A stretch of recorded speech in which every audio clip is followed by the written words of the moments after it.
You're watching HelloNation.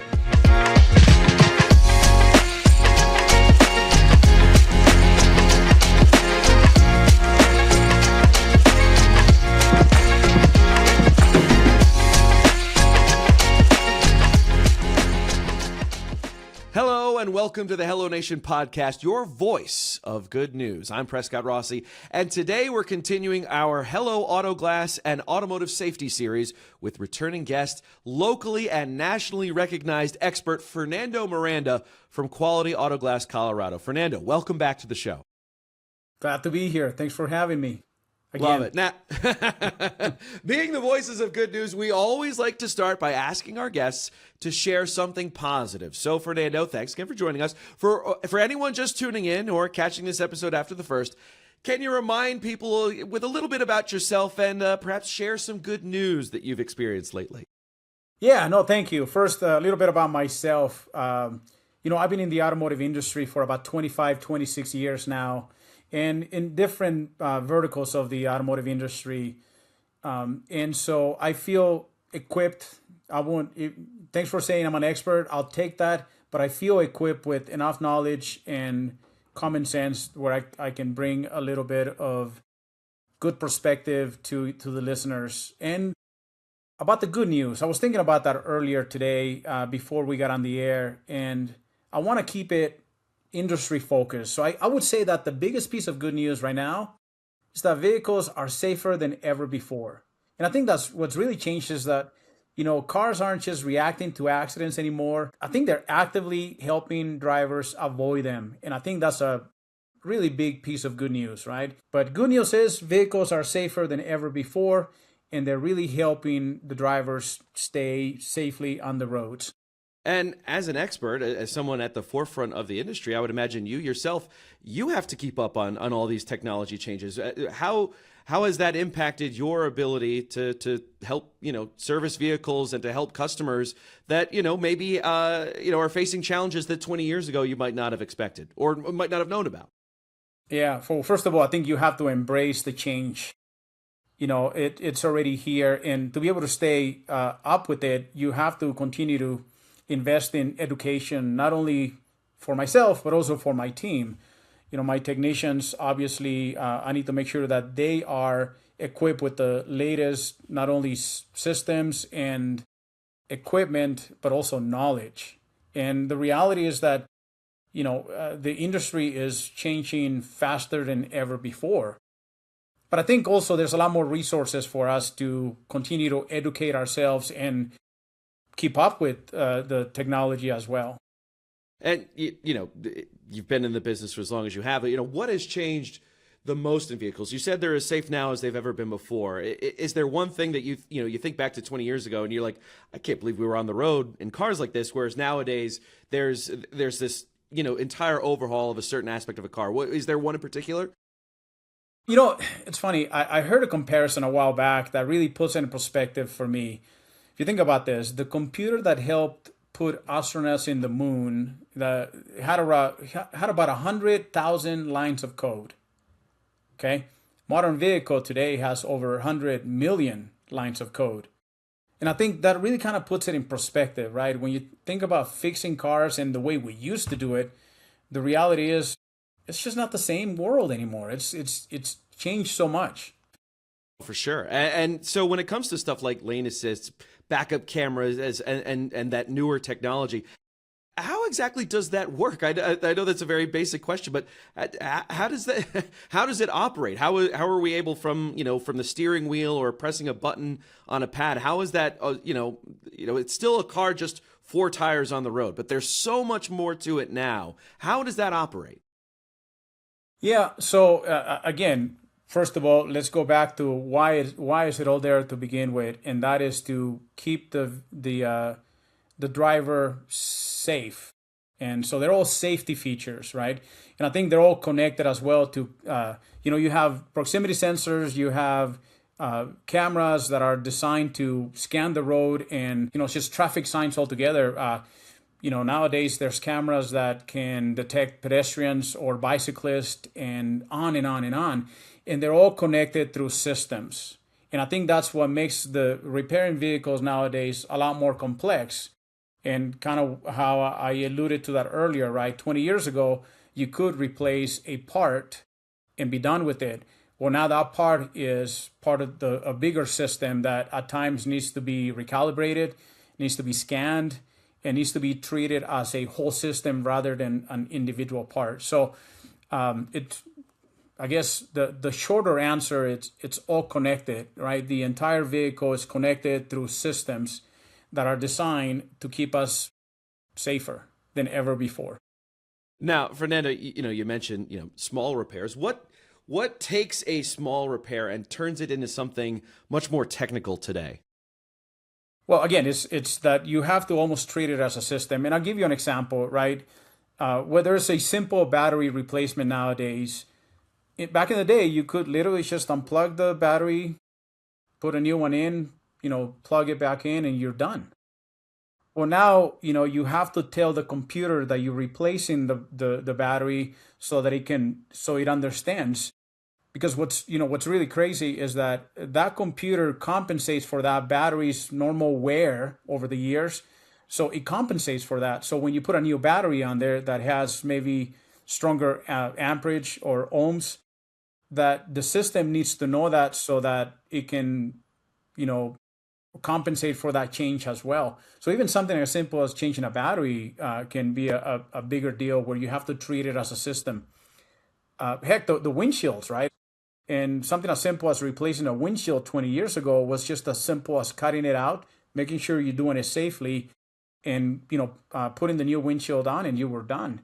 Or nowadays, with all of the ADAS systems, that same windshield may require different types of calibrations to retrain the cameras and those proximity sensors to know that, hey, there's a new windshield being installed, and you need to make sure that everything is aligned just properly, and it needs to be precise, right? Even we're talking millimeters here, that it needs to be, aligned exactly a certain way so that all of those systems can operate accordingly. And again, I go back to keeping you safe on the road. And, it sounds like to be a technician, you have to be, a library of information. It's not enough to just know the differences from the different manufacturers. You have to know the technical and the computer components as well. So how has the role of a technician, in your 25 years, how has that changed? Yeah, I think, the automotive technician role has drastically changed because now, they have to have, a lot more, computer knowledge, if you will. They have to have a lot more technical knowledge than ever before. It's not just about replacing the part, but it's also about being able to scan the vehicle and being able to, handle all of the different scanners and computers that are needed in order to communicate with the vehicle and make sure that that you're actually fixing it correctly, that you're diagnosing the vehicle correctly. So that role has changed from just mechanical to very, very technical, in my opinion. And can you think of a time where, having that knowledge, maybe saved you, or you were able to troubleshoot a problem that, that might have been particularly tough to overcome, but, because of the knowledge and the experience, you were able to solve an issue for a technician or for a customer coming into your shop as well? Yeah. So for me as a business owner, I can tell you that the best way that I can answer that is by simply understanding how complex vehicles are nowadays. And what I mean by that is where I think it has helped me save a lot of headaches is by truly understanding that as a business owner, I had to invest in not only the right tools and equipment and computer equipment that my team needs, but also in the training, the technical training on how to use those tools so that we can prevent more or issues from happening in the future. And again, simple things like, replacing a windshield where if you don't do it the right way, if you don't use the right quality glass as well, that has the right brackets for where the camera needs to be connected, and having the right equipment to recalibrate that system. Well, if you don't do that the right way, those driver assist features are not going to operate correctly, and that'll give you headaches, and that'll give you warning lights, and obviously that results in a customer who is not driving, first of all, a vehicle that's operating like it should, and you don't want to lose trust from your customers when you don't fix things the right way. So for me, it's always been more about preventing that from happening by proactively investing in the right equipment, the right training, and staying up to date on everything that's going on with the vehicles and everything that's going on with the technology that we've been really talking about. Yeah, and I know, firsthand the mechanic that I go to, I was just happened to be driving on the highway, and my dashboard lit up like a Christmas tree, with all these different lights, and the car was still moving. Everything seemed okay, but it's definitely unsettling when that happens. Took it into the shop, plugged it into some sort of iPad, sort of a tablet machine, and we were able to diagnose that it was just dirt on the sensor. But 20 years ago, that might not have been something as simple as that, and you'd have to deconstruct all these things to try to figure out what the issues were. So, Fernando, what kind of tools, training, investment is required to keep up with modern vehicles? Yeah, so the reality is that and I do get the opportunity to work with hundreds of auto repair shop owners as well. And the reality is that, from specialized tools, software, calibration equipment, and most importantly, ongoing training, there's probably hundreds of thousands of dollars that are needed to keep up, to be honest with you. And because vehicles are constantly evolving, to me, staying current isn't optional, it's really required. But that also means that you have to invest heavily on, again, the software, the computer equipment needed, and the ongoing training for technicians. Because as we said earlier, right, the modern technician is really working with technology as much as the vehicle itself. So a lot of changes. And in your own personal experience, I mean, from learning about cars, engines, I think as someone that enjoys motorsports, you think about what it used to be like in the 70s and 80s, it's guys with stopwatches and clipboards, and it's, then, well, there is still, that part of it, where you're getting your hands in the machine and working on it. You do have to know those technical aspects as well. What has that transformation been like inside the industry to know that the way that we may have done things for decades has to be entirely different now because the technology is so advanced? Yeah, so I think self-education is huge, right? I think, myself, I invest a lot of time and money on, just my own self-development, including, the training and ongoing training for our team also. I do think that, the right shop owners that are focusing on not only how to adapt, but how to really push the envelope and how to stay ahead of the industry are the ones that are leading the charge for the rest of the industry. And in my opinion, I think right now, when you look at the average repair shops, I think you have three different camps.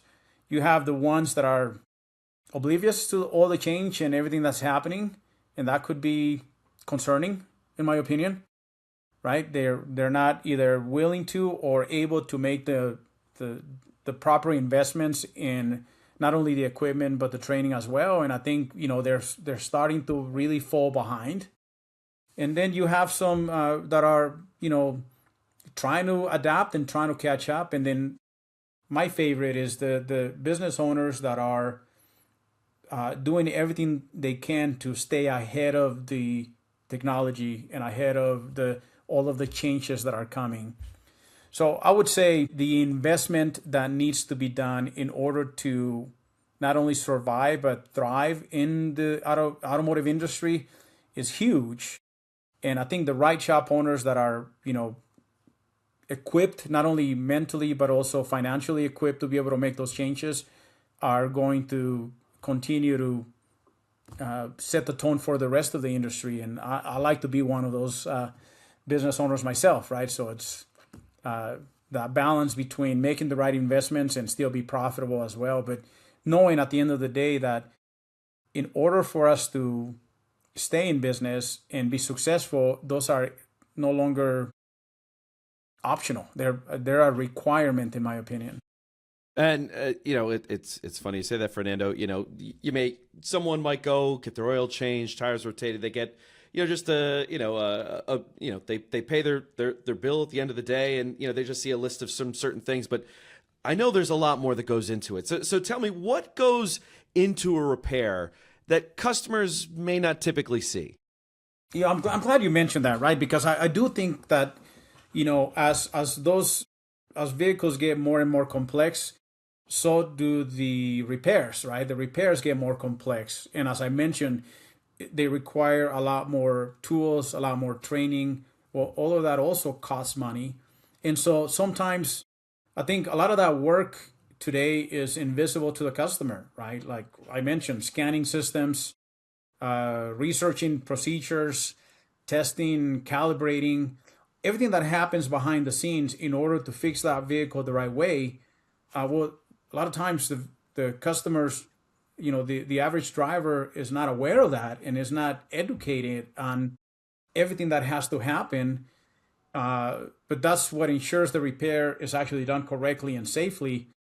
And so at times, because they don't understand that, they should see a bill that maybe used to be $300 before, call it 10, 15 years ago, and now could be upwards of, over $1,000.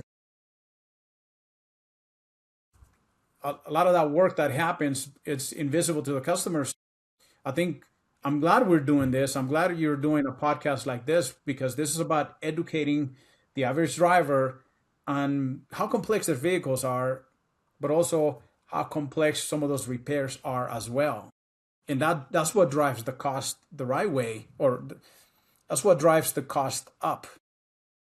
I would be actually concerned with cheap repairs, right?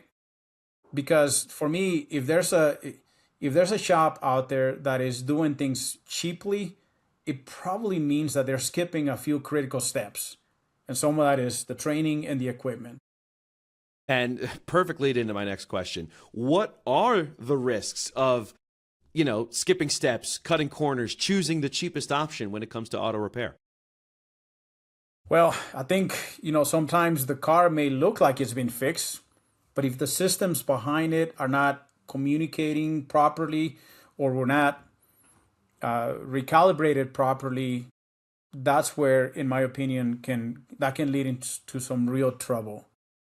And again, as I mentioned, with today's vehicles, that can directly impact safety. And I'm not trying to go into like scare tactics here, but there's some serious safety issues that can happen when a repair shop does not take the proper steps to treat the system, not just the broken part, if that makes sense, right? So I think the car may look fixed. Maybe those brake pads were replaced, or maybe that windshield was replaced, but it doesn't mean that the systems behind it are working properly. Alrighty then, Fernando. So can you share an example then of how modern technology changed a repair outcome, especially, in a shop that takes, the technology and being at the forefront, very seriously, and is something that is very important to you? Yeah. So, again, back in the day, when your check engine light would come on, you would scan. You would have a simple scanner that you can plug into the vehicle, and you would get kind of an idea of what system or what part was at fault, right?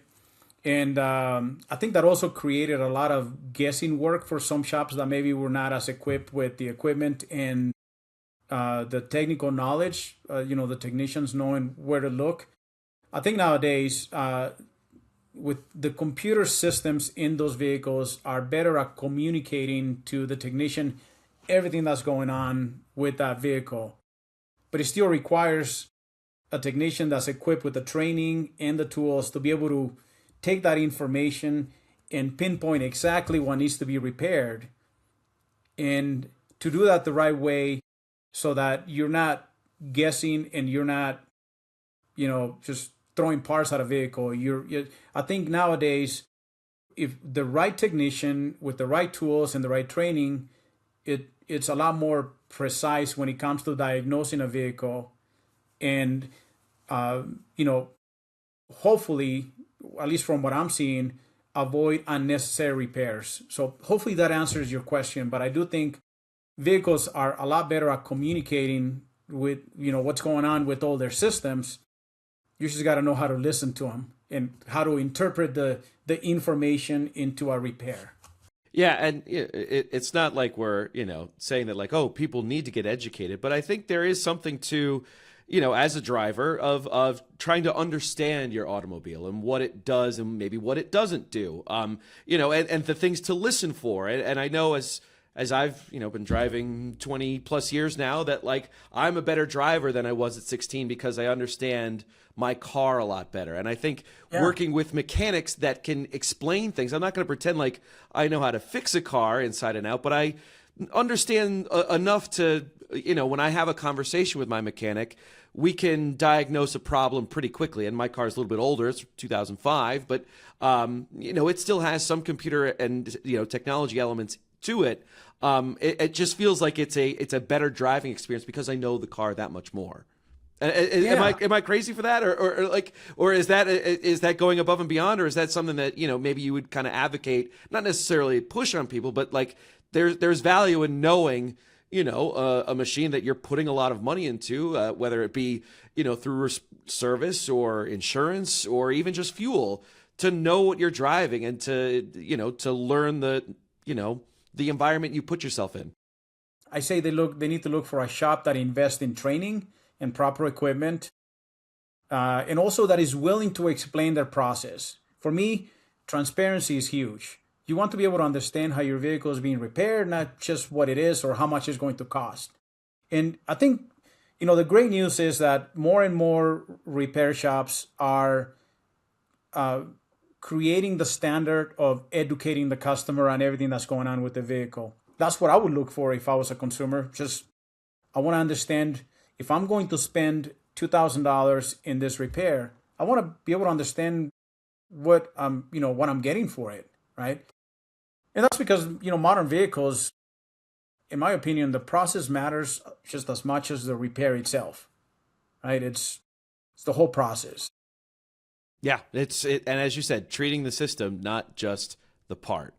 So now we're going to switch gears up a little bit. We're going to head into a little activity that we have here. It's called Simple or System. Now, how it works is I'll present a common car repair or situation, and Fernanda, how I'd like you to respond is either, is it simple or is it system? And then explain exactly what's happening behind the scenes. So with this first one here, replacing a windshield, simple or system?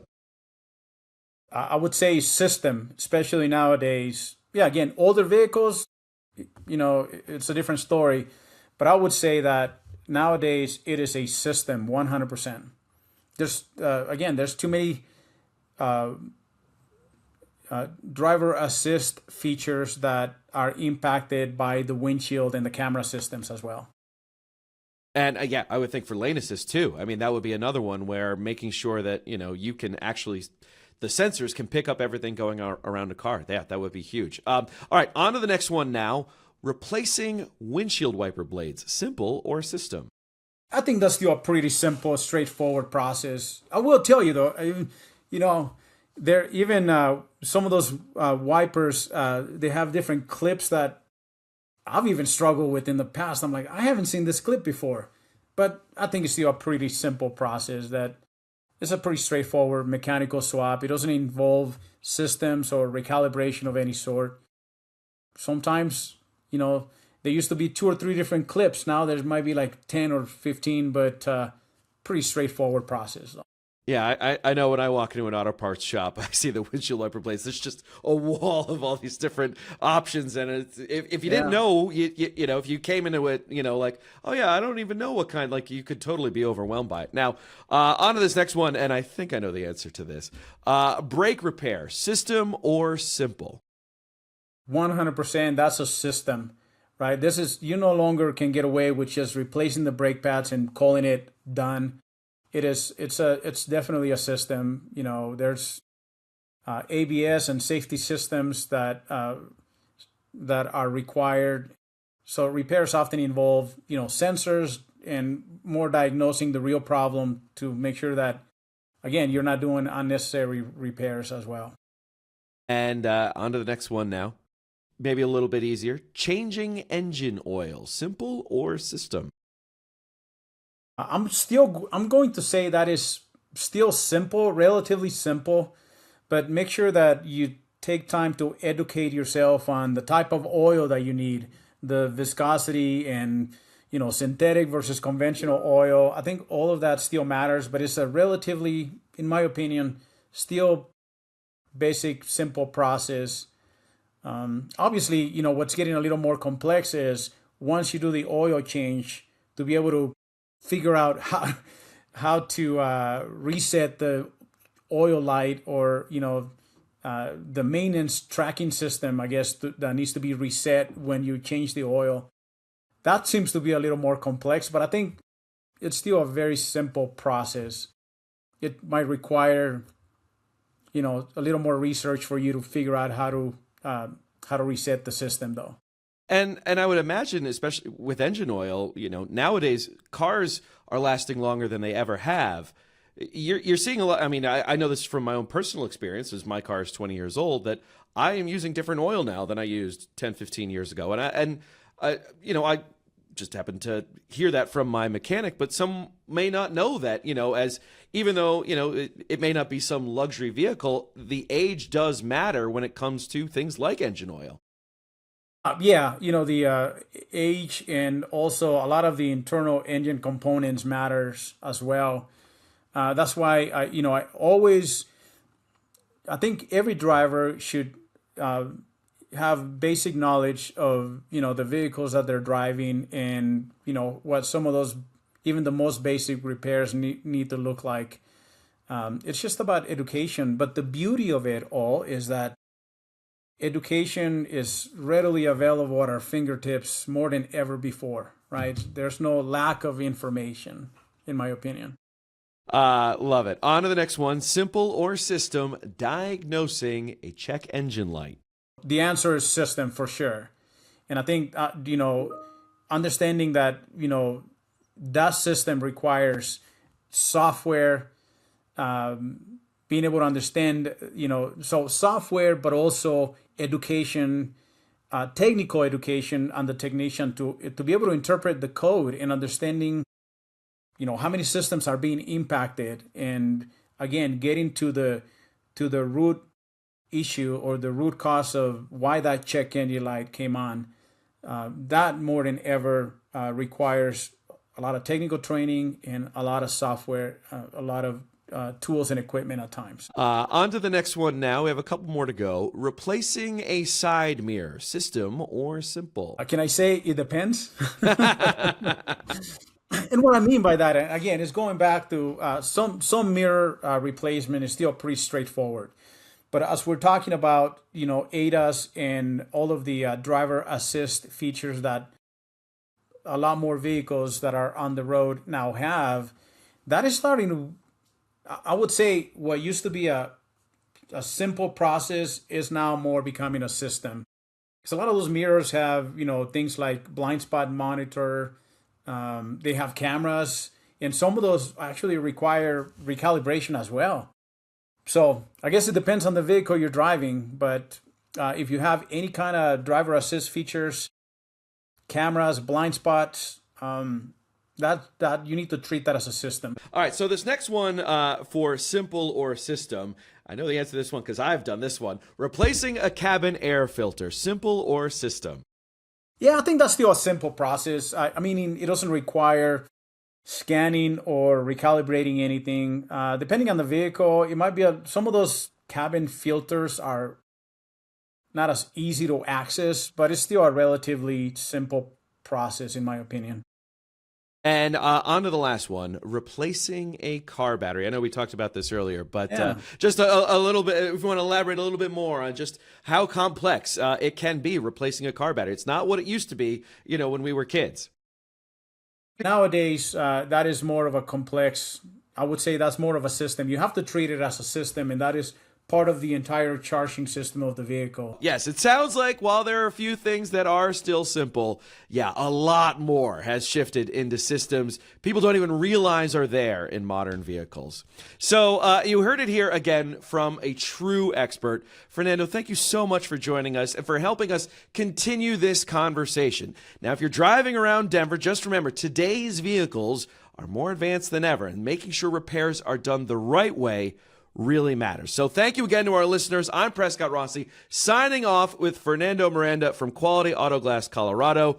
This has been the HelloNation podcast, where good news travels faster. We'll see you next time. Thanks for watching HelloNation.